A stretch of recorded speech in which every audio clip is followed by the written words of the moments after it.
one of the things about gifts and talents is that I can tell you that this amazing stuff is going on in my neighborhood.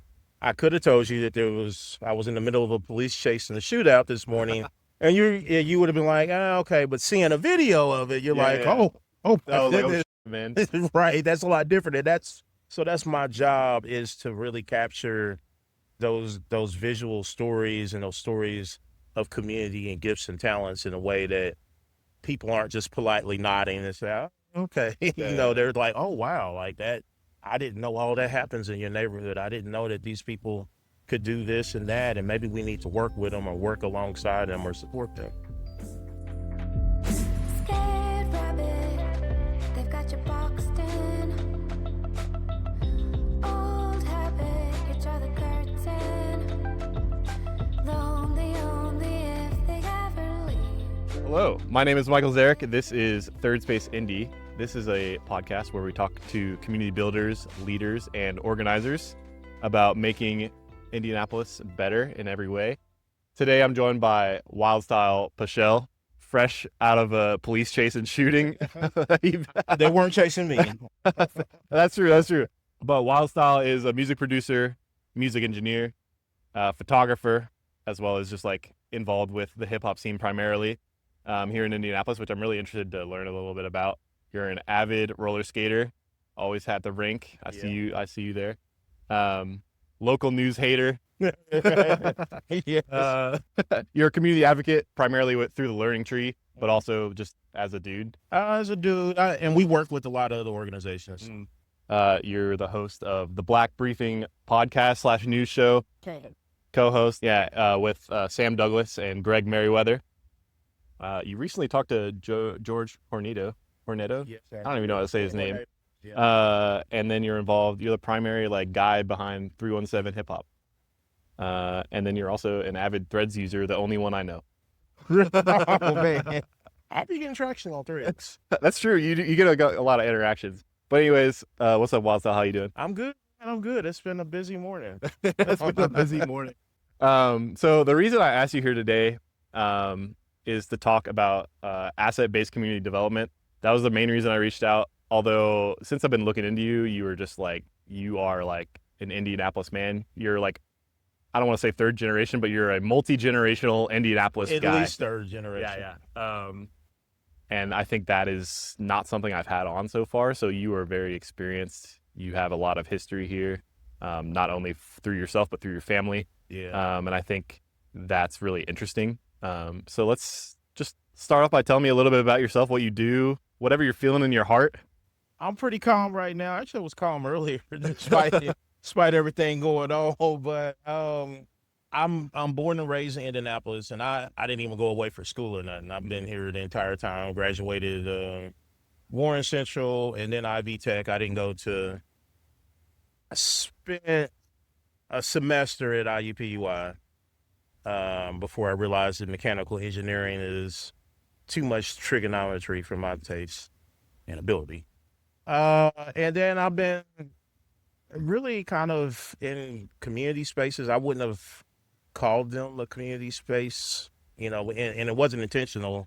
It was just that you get involved in arts and creativity, and it is a community space. So, I mean, I started out in the rink, and that was my first organizing experience. Then I went to hip hop and thinking that that's like going to be like some entertainment business experience. It's another community experience. And then, so I ended up just getting right into direct community work and from that lens of my immediate community, which is the near Northwest side. Can you tell me a little bit? I don't think I fully grasped what it was, but this is kind of the primary thought that I was thinking we'd talk about is the Learning Tree. Can you tell me a little bit about their work and then your work within the organization? Okay, so the Learning Tree is a asset-based community development organization, and it's a fancy and complicated term to kind of reference what John McKnight, who just recently passed away, had seen that a lot of indigenous peoples had done throughout history, which was to know each other and know their gifts and talents, and then work within that framework for community building and building society versus talking about, oh, what don't we have or how sick we are. Well, how well are we and why are they well? What can we do? What can we teach others? What do we have to offer our communities? Yeah, like sort of, correct me if I'm wrong, but like rather than pulling in services, pulling in outside help, pulling in contractors, consultants, all of these people who maybe don't have the best interest of the community in mind, focus on the people that you have, Yes. focus on their talents, and then sort of work within those talents that you have and sort of really build up your community in an effective way.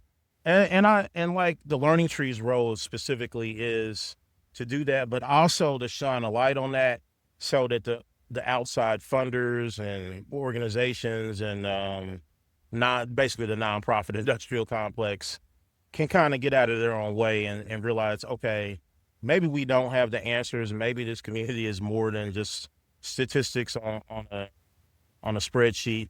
How do we come alongside communities and neighbors instead of doing stuff to community and neighbors? Mm-hmm. So on the internet, on the website, you're listed as a roving illustrator. Would you say that's your primary role, or are you doing other stuff?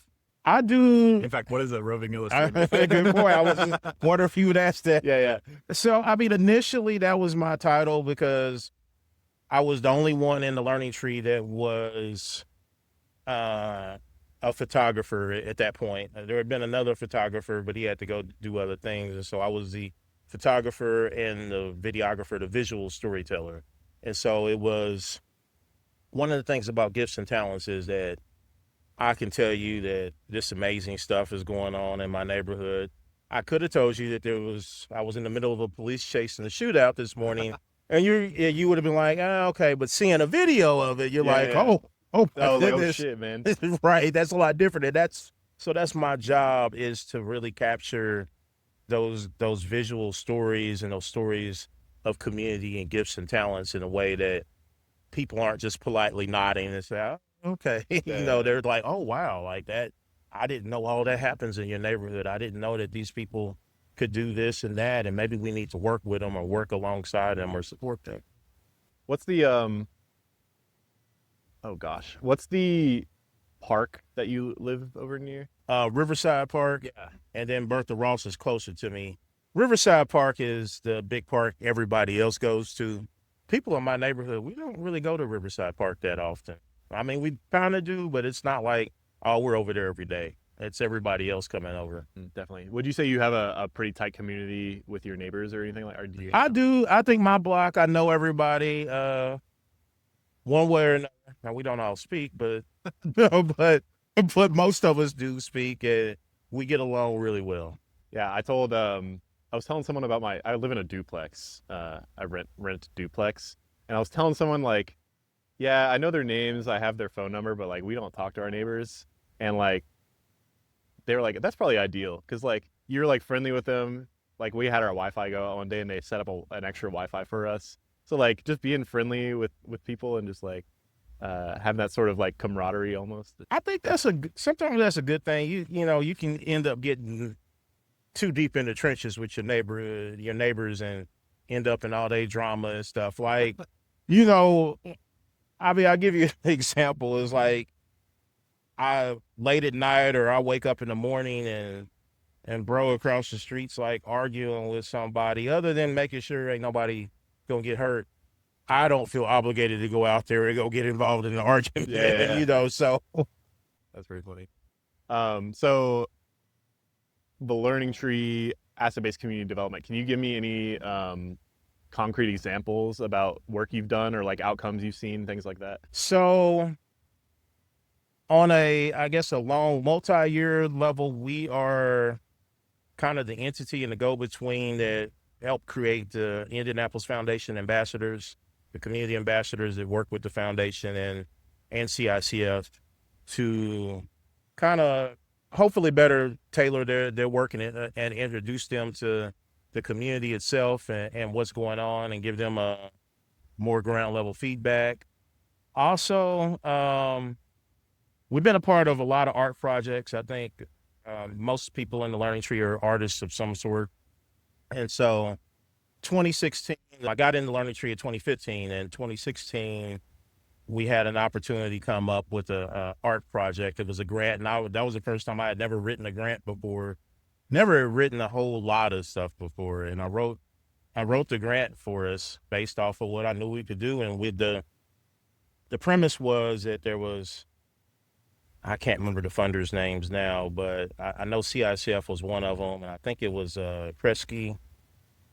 Might have been Kresge. They were giving money, and it was this organization called Reconnecting to Our Waterways, ROW, and they were wanting to do something in our area, and beautify the neighborhood.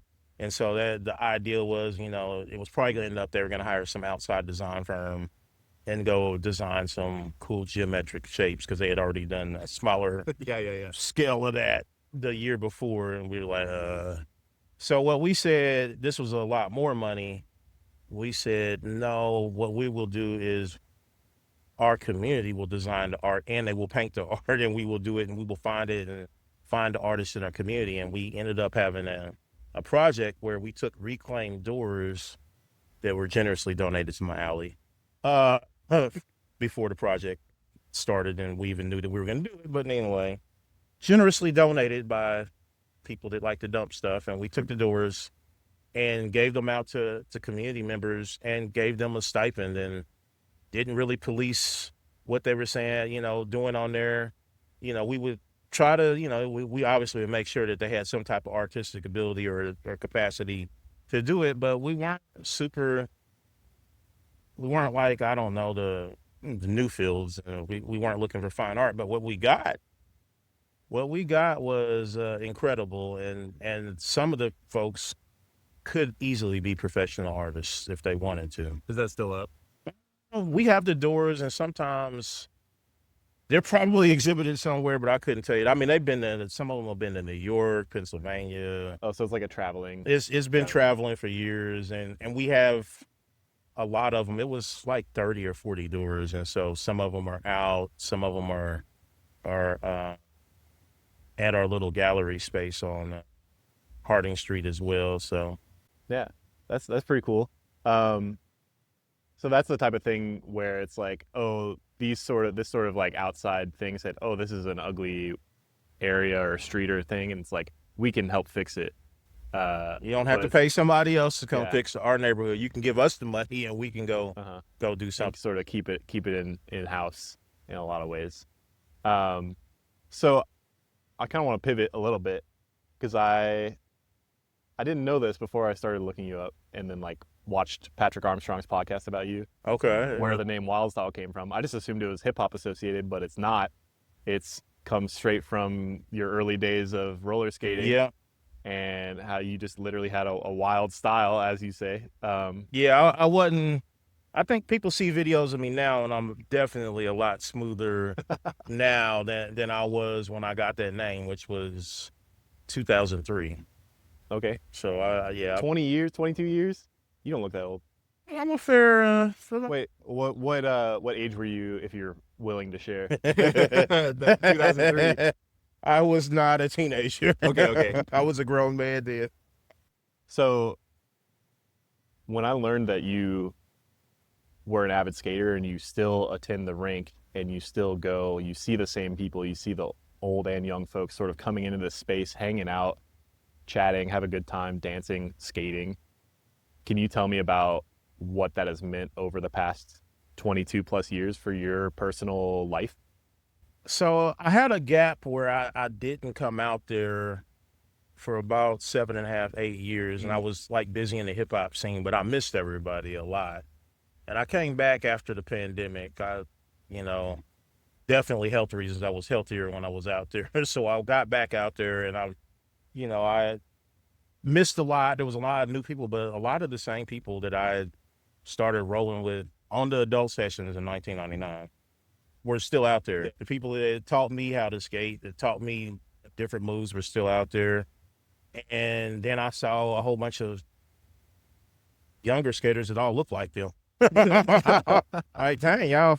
And of course, yes, a lot of that comes from people teaching each other to skate. And then I was like, oh no, y'all actually are related. Like, oh, that's your kids, and that's so-and-so's grandkid, and so and so. And what I discovered when I came back, because when I was younger, I didn't pay any attention to this stuff. But what I've discovered is that when we talk about third spaces, the rink and the rinks that have been in town have always been that third space, and that generationally, you think it's all these random people in there, but it's really the same families. It's the skaters often end up with marrying or having kids with other skaters. Their kids skates, their grandkids skates, their great grandkids, and some of them all at the same time. And so I skate because my mom skated. She brought me, and some of my earliest memories are at the rink. She doesn't skate anymore, but she did all the way up until, every once in a while, up until about 10 years ago. Would she if she could? She would. She's always worried she's going to fall and break something. She's still good. She's still in good enough shape, easily. Just the mental thing. But then, I remember her vaguely telling me at one time that, her mom skated, but she went and found the picture of my grandmother in 1953. And at that time, most people couldn't afford like dedicated roller skates. So you had to clamp on, that was common. You would have a clamp on skate that would go onto your shoes. But my grandma was in there in a pair of actual roller skates. So I knew like in 1953, and she was standing next to another adult. And I had done some research, and that was right around when they first started adult sessions that I could find in the city. So I was pretty sure she was probably actually an avid roller skater, like really good at it. And just like my mom had been, really good, and I'm pretty good. So. Yeah. Is this all the same rink? No. Oh, okay. So my mom, this would have been Schofield. It was on 27th and Schofield over in Martindale. Mm-hmm. And then that burnt down, I want to say in the early 70s. And my mom talked about she had been there a little bit, but more Rollerland, which is actually the Arts Council of Indianapolis building. Okay. I think I know where that is. Yeah, it's got the little marquee out there. That was a Rollerland. That's interesting. And then what is now called Skateland. That's where my mom also skated she would have been in her late teens, early 20s by that time. So, and that's where I remember. So, because Skateland's been around for 51 years, I think. So, like Indigo the other day posted about this couple who's celebrating their 30th year anniversary having met on the bus. Okay. You mentioned, and you mentioned like seeing this sort of intergenerational, like people meet at the rink, they get married at the rink, that type of thing, or get married because of the rink. I'm sure there's been a marriage there. I'm sure. But that's sort of like what third spaces are to me, is like this amazing community space where people they just spend time together, and because they spend time together, they develop a friendship and then a love. And it doesn't even have to be a marital love. Like you just feel love for these people because you are around them and you understand them. It is deep at the rink to where it becomes its own subculture. It's that deep. Like they're culturally, and this is like with roller skating as an adult is a black thing. Like we have a few white people show up, but it's because there's in their towns and stuff like that, there's almost never an adult session. You have to go to an urban black city. When you say adults, that just means 18 and up. 18 and up, okay. Yeah. Like, because I remember when I was a mechanic for a lot of years, and I remember when I was young, and I would tell people, like, yeah, I'm going skating, and I'm a skater and all this, and I'm like, in my around 23, 24, and they're thinking I'm some sort of weirdo that hangs out with kids at a roller rink because there was all white guys from small towns, and they were like, what are you talking about? I'm like, no, this is an adult skate. Yeah. They were like, adult skates? Why would adults want to go? And almost every city in the United States with a decent sized black population, there are adult sessions, and they're usually packed. Mm-hmm. And so this is what, I never understood that at first. But those type of spaces, it develops its own culture. And so that you know, like rinks are called family entertainment, but when Black culture, it's like completely, it's legit family entertainment. Yeah. Like I have pictures out there where there are parents and their grown kids in the frame, and you would never ever know unless you start looking at the shape of their head or their eyes. Like, wait a minute, what's going on here? Like, and they're all on the adult session together, or some of the family sessions. There would be people that are out there, grandparents, their grown kids, and their small grandchildren. Mm-hmm. I also would like want to be a little more serious in the moment. Like a conversation in Indianapolis right now is like youth violence and things like that. And to me, one of the solutions for this is giving people a community space, forming this understanding that like, and you actually talked about this recently on your podcast. Do you call it a podcast or a news show? Podcast. It's Okay, podcast. Yeah. About how, you know, if these kids are at the skate rink, they're not going to be out on the street. Exactly. They'll be messing with tired. each other. I mean, the issue was that when back 15, well, probably over 15 years ago, probably almost closer to 20 years ago, most of the rinks ended their Saturday night sessions at 10:30 or 11 o'clock. Yeah. And because teenagers are known to do, I don't know, reckless things that teenagers do, they would get to fighting, and then there would be police runs. And they were like, oh, we're just going to shut all of this down because kids are in there fighting, and y'all are creating this unsafe environment.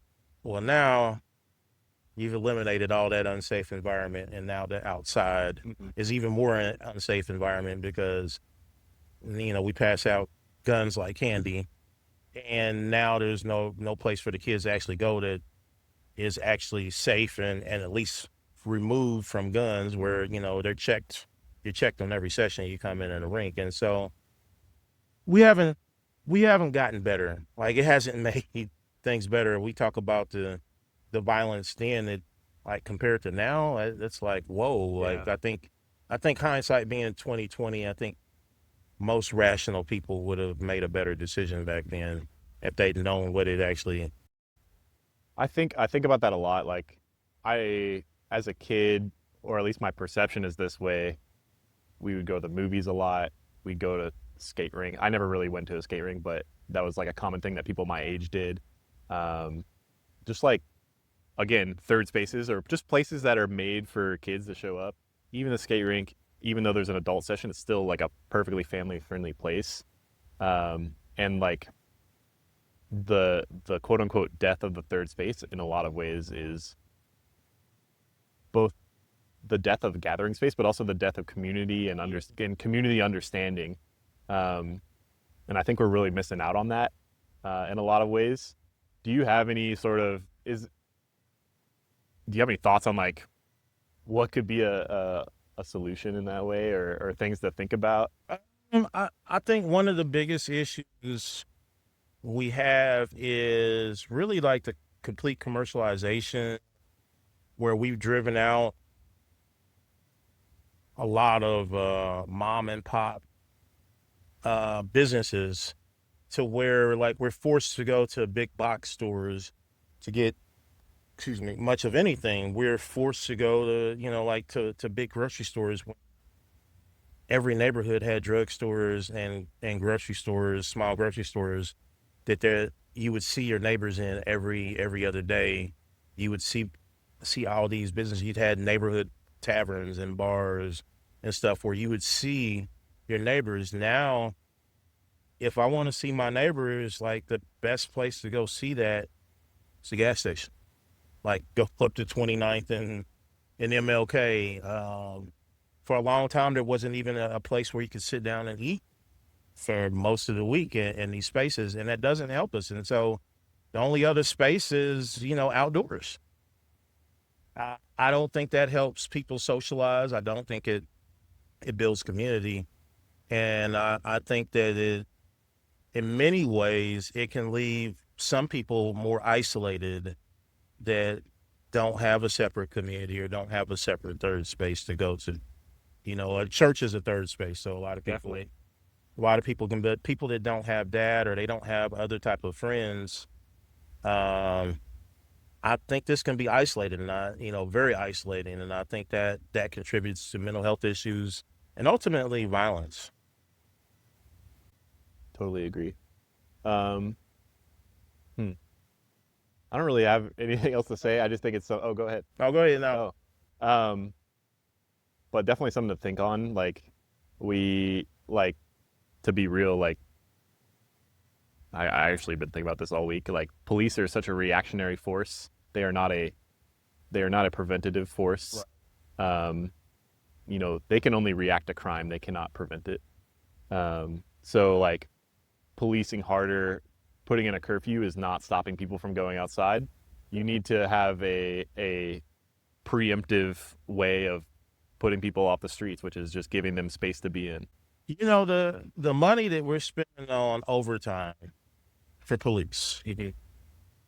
And this is one of the things that I was just irritated with was the majority leader of the city council, Maggie Lewis, like saying, well, we're going to authorize more overtime for police to patrol downtown and Broad Ripple and try to enforce a curfew. I was like, first of all, why is it just downtown and Broad Ripple if you're worried about a curfew across the city? Yeah.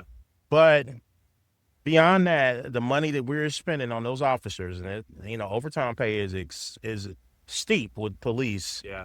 We could have literally just simply like rented out venues, hired regular security, and had them kids go in there and have a dance party, rent out the roller rink or work out something with them, and let them kids in literally for free, and you would save more money than paying them officers. Yeah, just like a city-owned thing. Yes, and we have the funding to go put into programs. Like if we can put it into overtime, we could simply, and I know that like there's plenty of I'm not a pro police person, but there are plenty of other things that the police can get overtime on that are probably more serious than curfew. Yeah, and they're not babysitters. They're at not. The end of the day. You do not want potentially angry men with guns that 40% say that they abuse their spouse. You do not want those people babysitting kids and teenagers. Yeah, definitely not.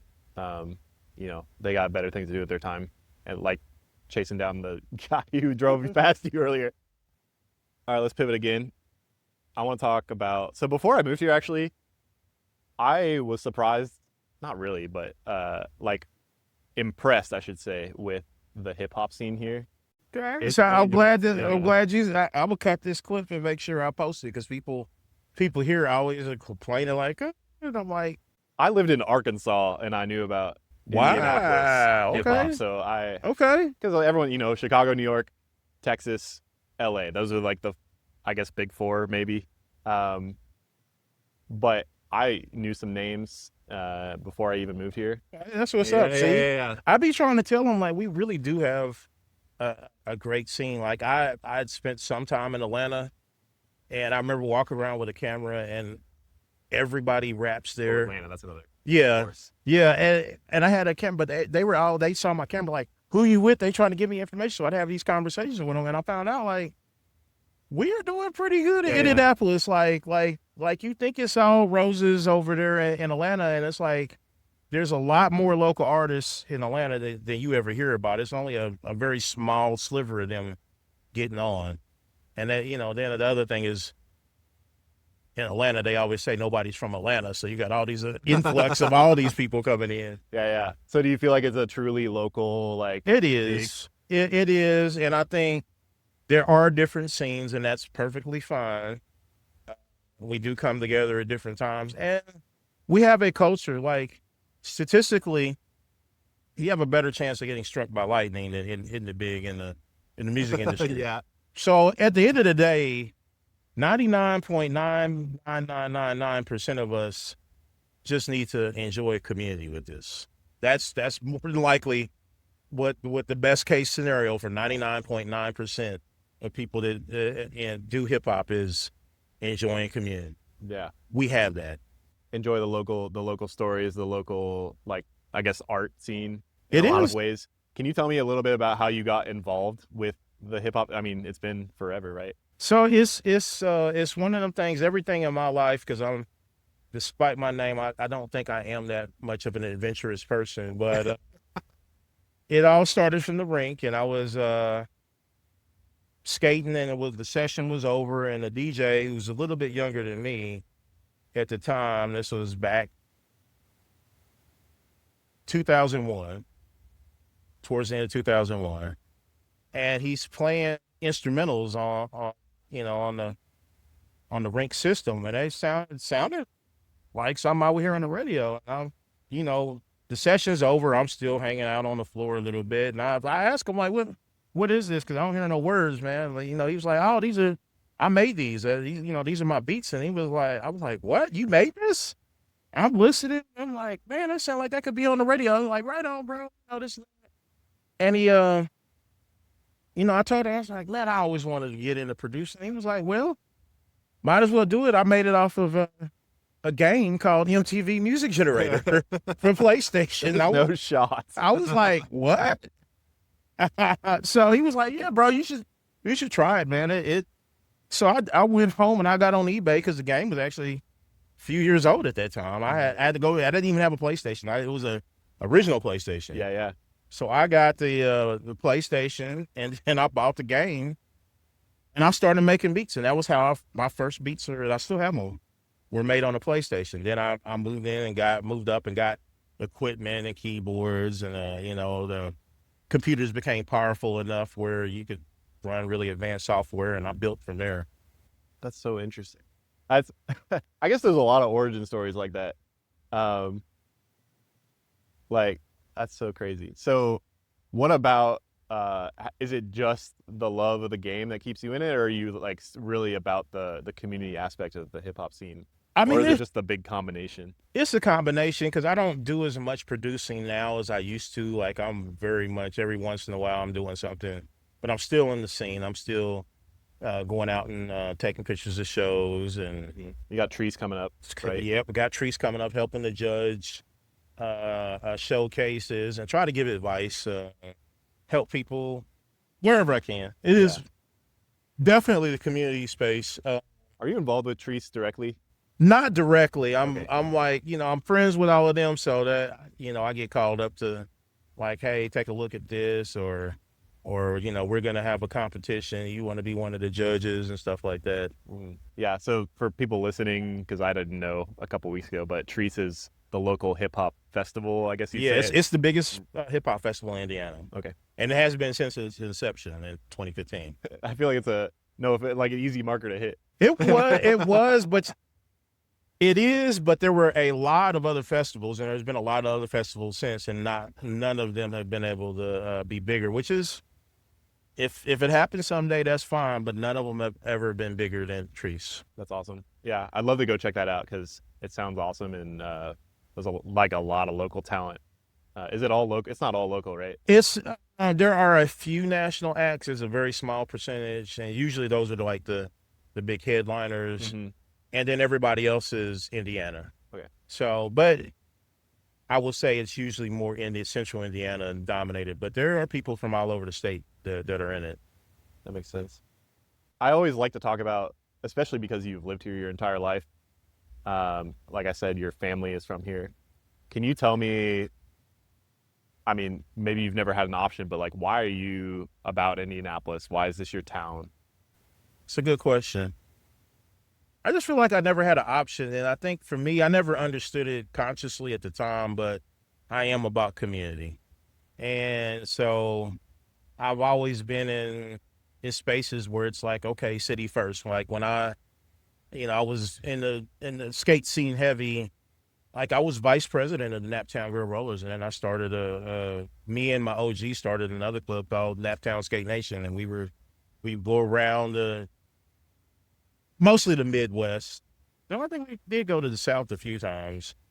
And, we skated, we'd go to other events, we would do parades and stuff like that, but it's always been community and then city, Mm-hmm.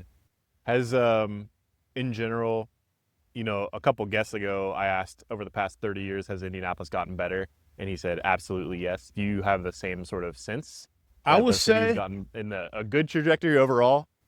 overall, yes, it's much more diverse, a lot less closed-minded than I remember it to be as a kid.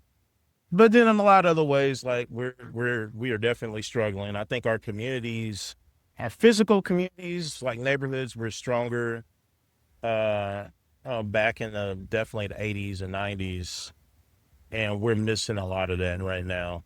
I just think because of gentrification, disinvestment, people have been pushed around, and the sense of community has disappeared from a lot of places because a lot of people are nomads in this city. Like you talk to people, it's a lot of people that, they might claim one particular side of town or a particular neighborhood, and you'll find out that this was one of a dozen neighborhoods that they grew up in. That was just the one that they claim. And not to say that people shouldn't move around, but when it gets to be that many people saying they lived in a dozen different neighborhoods, I think we have a fundamental problem, Yeah. And like, I read your articles from years and years ago, 2021, and like thinking about where we're sitting right now, which is actually like a really nice space. Shout out to the garage. I think this is better. But we are effectively in a place that was previously destroyed, paved over, demolished, all those words.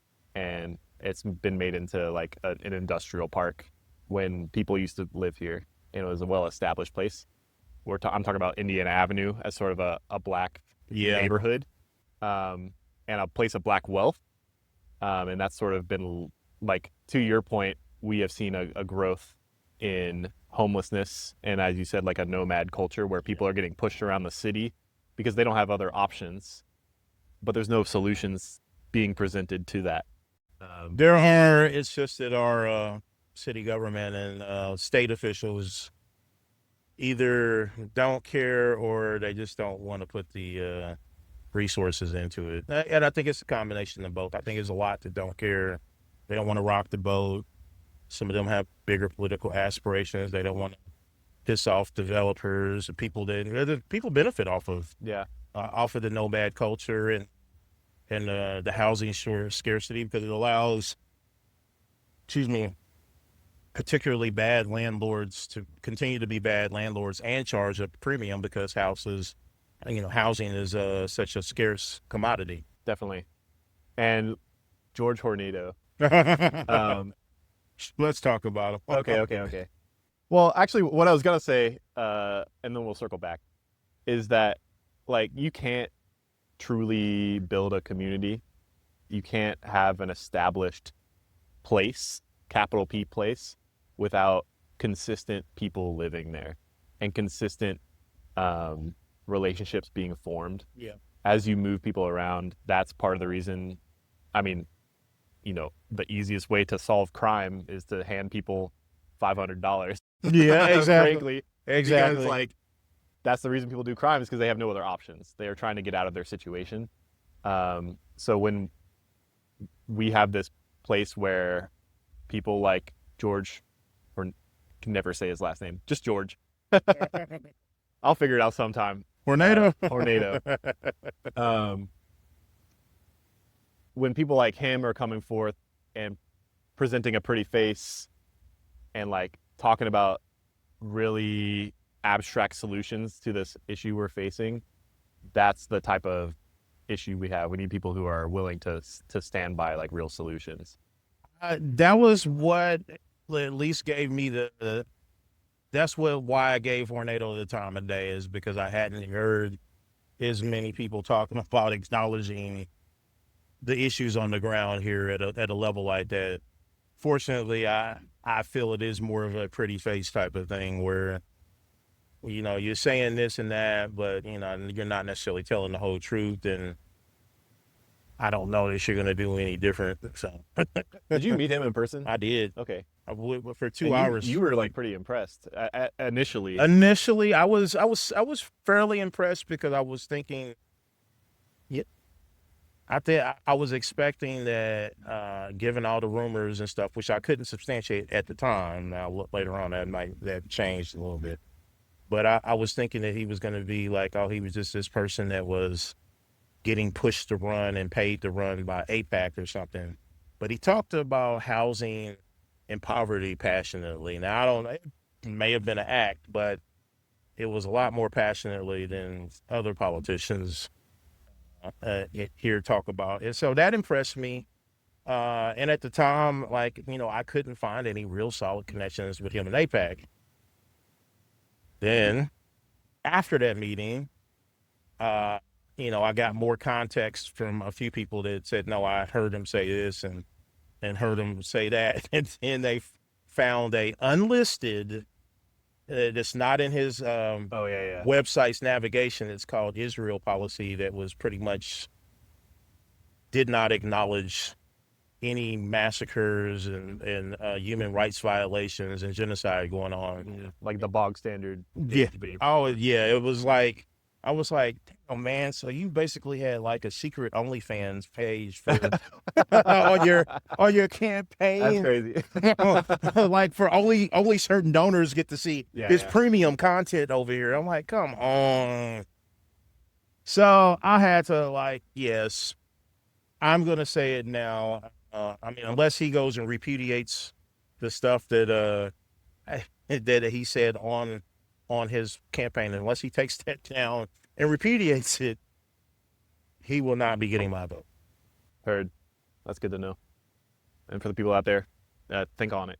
Yeah. Do your research, and I'm gonna say, please. I don't know. I pray to God that, and I'm agnostic, but I pray to God that we are not having to talk about that over there. I hope it's done, and it's stopped by the end. But do your research, ask him direct questions, and go look at that page too and see what he said. Like, Definitely. yeah, Because in a lot of ways, unfortunately, in the system we're in, like politicians and policies are the way out of our whatever situation we're in. it is. They hold the bag, man. And you should be interested in that in a lot of ways, or at least involved in the conversation. Great. Why'd you start the Black Briefing? Not you, but like with Sam and Greg. So Samantha started it because she wanted to get people more informed about voting. And one of the things she noticed, which we all agreed with, is that, and it's not the voters' fault or really the non-voters' fault, is that we know next to nothing about our local level. You got a 24-hour news cycle about the president, some of the congressmen, not even all of them, some of the congress people, not even all of them, a bit about the Supreme Court. You have a little bit more about the governor, but you don't have anything about the state legislature. Like, you don't know what any of these people are doing. And at the city level, you don't know anything except for the mayor's sex scandals.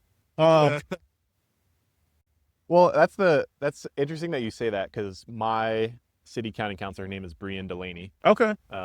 She replaced a very bad city councilor. Okay, I've heard that. Monroe Gray.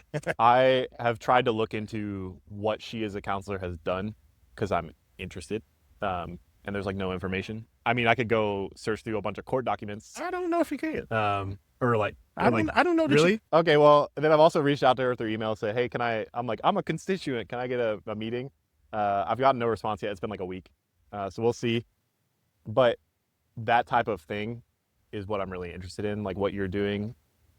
I think this is what people are really wanting right now is, I always say, like, every celebrity has a podcast. Yeah.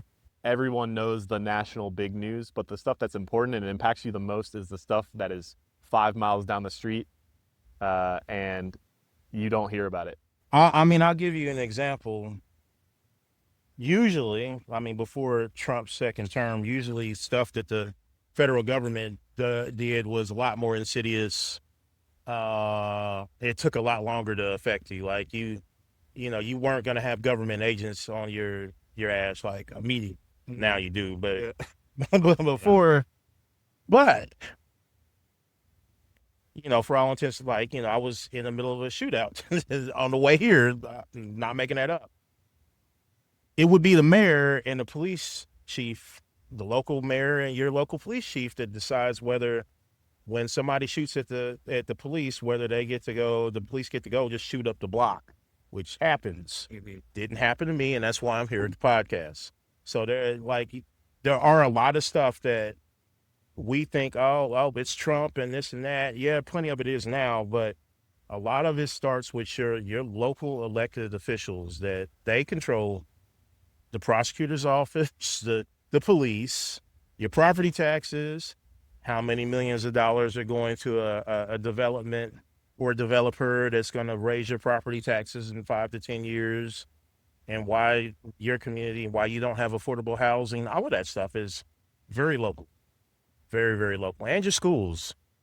I'm not a parent, but I was involved in a lot of the school board stuff because parents asked me to get involved, and that's a very local issue. It's still ongoing. It's still ongoing. It's going to be going into next year, I guarantee you. So the goal of the Black Briefing is just to inform. I ran a voting location. Like, I was the person that, like, we had the clerk, and I can't remember the other position, but I was the one that had to go take the ballots down to the election committee. But I would sit there all day, and, for years, leading up to me actually running the facility, and people would be like, who are these people on primary day? Like, when it's all like I would say like 2 people in my neighborhood got a Republican ballot during the primary. So they would be like, who are these people? And then you'd have our friendly Marion County Democratic Party. They would hand out these little flyers and say, these are the Democrats. And then people would be like, okay, how do I vote for the Democrats? I'm like, you have a Democrat ballot. You need to pick between the 2. And it would be like a whole bunch of intentional confusion on them. Like, well, this ballot says that these are the Democrats, so the other people must be Republicans. No, that's not. It's leaving names out. Yeah, no, it would have the names they want you to vote for only. Yeah. And it was a primary, and so that most of the people had all these names, and they're like, oh, these must be the only Democrats. No, they're all Democrats on there. Yeah. And so they would start asking questions like, do you know this person? No. And I would try to look them up on my phone. I couldn't tell you who they were. I couldn't tell you what they were going to do, what they had ever said. I mean, unless it was like a news story about them doing something bad. Yeah. It's so difficult. I've even noticed that just doing this podcast, how little information there is just about like community people that are doing good work. Not to say that not all, I mean, most of the politicians are not doing that great of work, but right. But the people who are out here genuinely doing good, like important work, there's not enough information about them either, and like you don't even know. And that's sort of the reason for this, is like to highlight people like yourself, people like the other guests who are out here doing real community focused work and doing what it takes to make Indianapolis better. But yeah, that's cool. Also, tell Greg to settle down, man. Greg is gonna Greg. He brings a very unique perspective. So I'm always amazed at how much we disagree on, and then somehow we end up doing different math, and then still end up with the same conclusion on so much stuff, even though we disagree on how we got to that conclusion. It's amazing. Yeah. I just thought the most recent episode with him, he was going wild. Yeah, he was. Episode 7. So if you listen to this later on, but and then also like your direct interview with Allie Brown. Is it Allie Brown? Yep, Councilor Allie Brown. Like that type of stuff, you don't hear. You see clips from the sessions or whatever, but they don't really go on the news that often. That very rarely. And like the only one that gets coverage is Jesse Brown, and oftentimes that's negative from the framing of our local news, despite him, coming from a good place many times. They tried. They tried. I think a lot of the press is figuring out, like, they're good. They're beginning to see who's really the aggressor here. Mm-hmm. Because Jesse is like, he's the one listening to his people. And the whole reason he got booted was because he was doing too much listening and not enough taking orders from other people. How dare he? Yeah. How dare you work for the people? But the interview with Allie Brown was like really I'm gonna say interesting. It was we were surprised, and anybody that watched it, I always say, like, we asked very professional questions, and we didn't try to push it in any type of other I didn't directions. think you did either. I thought your questions are very cut and dry. It was just, but it's also just from like an overall standpoint, like really good to hear from somebody. Yeah, it who's is. It is. doing stuff. So yeah, I'll definitely keep listening. I'll keep tuning in. Great. Is there anything else you want to talk about? Nah, it's 100 things I could talk about. No, I mean I got time. I mean, if you got I'm okay. good. I'm good, man. I'm sure this won't be the last time we talk. Hopefully not. Hopefully not. I appreciate your time. Wildstyle, thank you so much for coming on. Where can we find you? Wildstyle Paschall on Facebook. You type that in, you'll probably be able to find most of it because I my got link show tree. notes. Yeah, my link tree comes up. You'll see. You don't want the do Wildstyle the producer everywhere? Well, so I really wanted to be Mr. Wildstyle, but then like as I lost accounts or new stuff came up, or when I made my threads, it automatically picked my Instagram name. It's a big mess. So anyway, That's what the link tree's for. Yeah, like I wasn't intentional about this because I didn't expect that anybody would care to be following me on all these platforms at the time. Mm-hmm. So it's crazy how things change. I'm also going to give you another shout out. I've mentioned it before, but if you're interested in local politics, policy, news, those things, especially from the perspective of non-corporate media, who my wife works for, but she does great work too. But if you're interested from Wildstyle, Greg, and does she go by Sam or Samantha? Sam both. Okay. Check out the Black Briefing. It's a great show. I've started listening and I've learned from it, and also like hear a perspective that I often don't get to hear. That's it. And we do our homework. Like, it's not just a bunch of. Yeah, you're not winging it. Yeah, we're not winging it. Like if we're talking about something, there's at least some. Sam attaches the news articles and links to everything we're talking about. So even if you don't agree with what we're saying, here's the article. Do your own interpretation of it. Totally. Yeah. All right. Well, this has been Third Space Indy. Thank you so much for listening. You can find me at Third Space Indy on Instagram.com. You can also, Instagram, Third Space Indy at Instagram. I don't know what I'm saying. You can go to thirdspaceindy.com for show notes, blog, sign up for my newsletter, everything under the sun. The intro music is done by local artist Jennison with her permission. Thank you so much, Jennison, as always. And as I always say, hope to share the next episode with you. Thank you, Wildstyle, for coming on. Thanks for having me. Hit me with a high five. I know.